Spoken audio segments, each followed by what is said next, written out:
Présentation du jeu des doubles et des moitiés. La première chose à faire, bien évidemment, de préparer le matériel.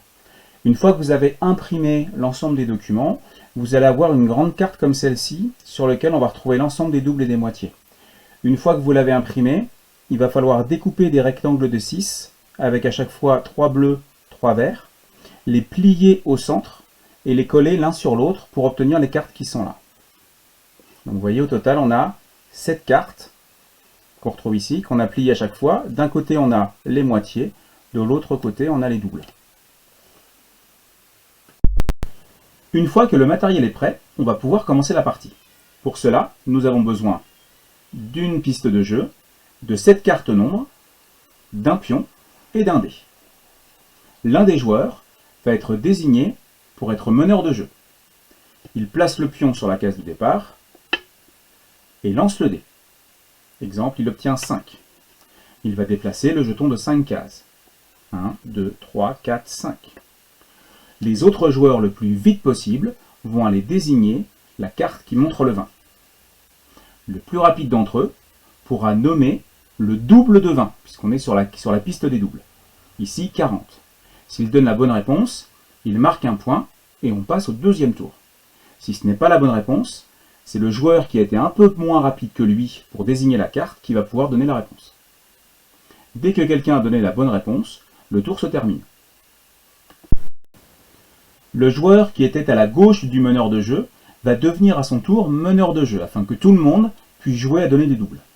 Il va donc lancer le dé. Ici, par exemple, il obtient un 6, et il déplace le jeton de 6 cases. 1, 2, 3, 4, 5, 6. Les autres joueurs vont désigner le plus vite possible la carte qui montre le 5. Le plus rapide va donner le double de 5, ici 10. Le meneur de jeu peut vérifier s'il ne sait pas. Il retourne la carte. Le 10 est ici. C'était la bonne réponse. Si c'est la bonne réponse, on va passer au tour 3. Si ce n'est pas la bonne réponse, c'est le joueur qui était un peu moins rapide qui va pouvoir faire une nouvelle proposition. À la fin du tour 2, le joueur qui est à la gauche du meneur de jeu devient à son tour meneur de jeu. Et ainsi de suite. Jusqu'à temps que le pion ait traversé toute la piste de jeu. Dès qu'il arrive au bout, on compte les points. Le joueur qui a comptabilisé le plus de points en donnant le plus de doubles remporte la partie. Voici le matériel pour jouer avec les moitiés.